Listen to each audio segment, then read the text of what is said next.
अस्सलाम वालेकुम रहमतुल्लाहि व बरकातहू। वो अदाए दिल भरी हो या नवाए आशिकाना, वो अदाए दिल भरी हो या नवाए आशिकाना, जो दिलों को फतह कर ले वही फातह ज़माना। और मेरे हम सफ़र बुलबुल तेरा मेरा साथ क्या, मैं ज़मीर दश्ते दरिया तू असीर आशियाना। और मेरे हम सफ़ीर इससे भी असर बहार समझे, उन्हें क्या खबर है क्या है नवाए आशिकाना। और तेरी आशिकी से पहले मुझे कौन पूछता था, तेरी आशिकी ने कर दिया मेरी ज़िंदगी को अफसाना। और अफसाना हयात के अनुमान बदल गए, आया मदीना याद तो अरमान मचल गए। न पूछो कैसे रहमत का खजीना छोड़ आया हूँ, मुझे रोने तो मैं जन्नत का जीना छोड़ आया हूँ। अरे मुबारक दे रहे हो मुझे हज और उम्रे की, मेरे गम भी तो देखो मैं मदीना छोड़ आया हूँ। वाह वाह, मेरे गम भी तो देखो मैं मदीना छोड़ आया हूँ। बुला तमहीद 2-4 मिनट बातें करूँगा।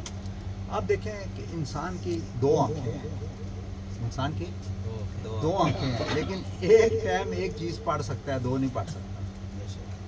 दो कान है, दो, लेकिन एक आदमी की बात सुन सकता है, दो की नहीं सुन सकता। दो हाथ हैं, एक चीज़ लिख सकता है, दो नहीं लिख सकता। दो पाँव हैं, एक तरफ चल के जा सकता है, दूसरी तरफ नहीं जा सकता। बात समझे ना। इसी तरह दीन इस्लाम के दो पहलू हैं, एक खिदमत वाला, एक इबादत वाला। बस 2-4 मिनट तवज्जो से सुनेंगे फिर आपको समझ आएगी, वरना हम खाने का भी बैठे रहे ना, वहाँ भी बैठने का टके का फ़ायदा नहीं है अगर ध्यान हमारा और किसी तरफ है, फिर वहाँ बैठने का भी कोई फ़ायदा नहीं। हाँ, अपने दिल को तसल्ली दे रहे हैं कि भाई गए हैं, मैंने हज किया है सब। तो दीन इस्लाम के दो पहलू हैं, एक खिदमत वाला, एक इबादत वाला। इसी तरह कलमा पाक के दो हिस्से हैं, एक ला इलाहा इल्लल्लाह, एक मोहम्मद रसूलुल्लाह सल्लल्लाहु अलैहि वसल्लम। इसी तरह अल्लाह ताला ने हमारे कांधों पे दो फरिश्ते बैठा रखे हैं, दो फरिश्ते बैठा रखे हैं। अब देखें कि इंसान एक टाइम अच्छा काम करेगा या बुरा काम करेगा। गाड़ी साहब, अच्छाई करेगा या बुराई करेगा। अगर अच्छाई कर रहा है तो एक फरिश्ता लिख रहा है अच्छाई वाला, दूसरा फारग बैठा हुआ है।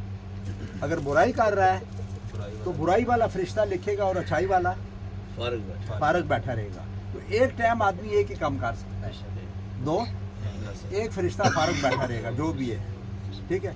लेकिन आप देखें दुरूद पाक की ये फजीलत है, दुरूद पाक की ये फजीलत है कि उसमें दोनों फरिश्ते शामिल हो जाते हैं।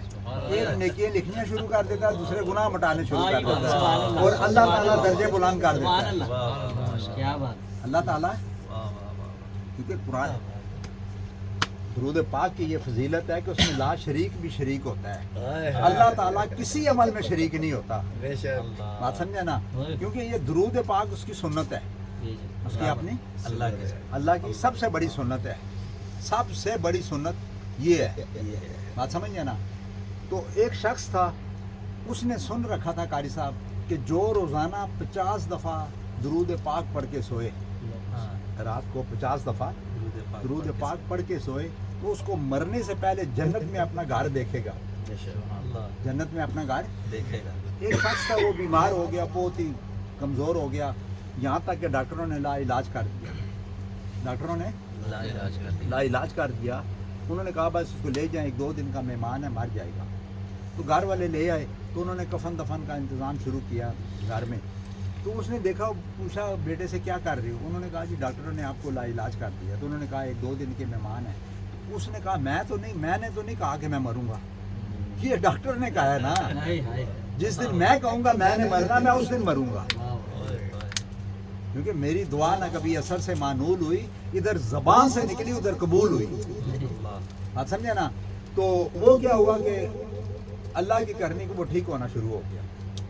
जब वो ठीक हो गया तो काफ़ी टाइम वो ठीक रहा।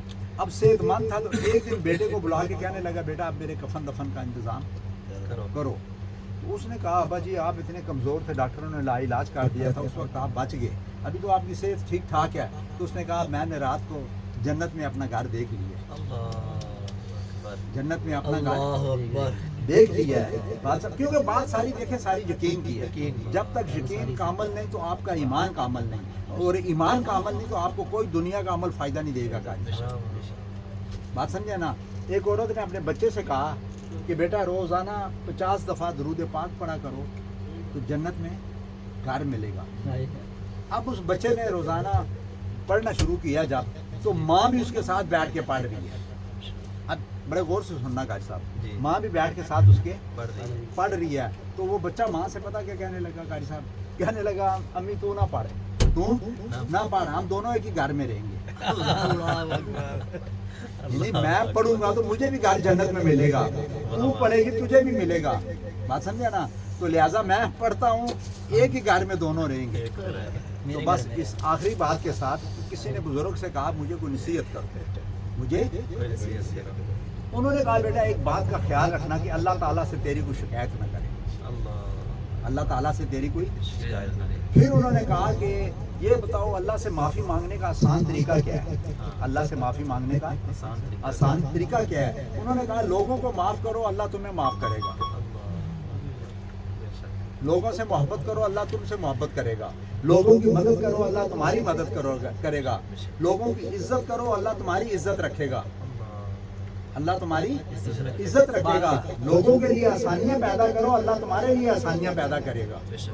اور اللہ تعالیٰ رحیم ہے، رحم کرنے والے کو پسند کرتا ہے، کریم ہے، کرم کرنے والے کو پسند کرتا ہے، عادل ہے، عدل کرنے والے کو پسند کرتا ہے، قادر ہے، قدر کرنے والے کو پسند کرتا ہے، سخی ہے، سخاوت کرنے والے کو پسند کرتا ہے، سخاوت کرنے والے کو تو پسند کرتا ہے. دوستان محترم، تو اللہ تعالیٰ نے اپنی عبادت کو انسانیت کی خدمت میں چھپا رکھا ہے. ہم انسانیت کی ذلت میں ڈھونڈتے ہیں. کس میں ڈھونڈتے ہیں قاری صاحب؟ انسانیت کی. اب دیکھیں نا، ہم دھوکہ تکلیف انسان کو دیتے ہیں، معافی اللہ سے مانگتے ہیں.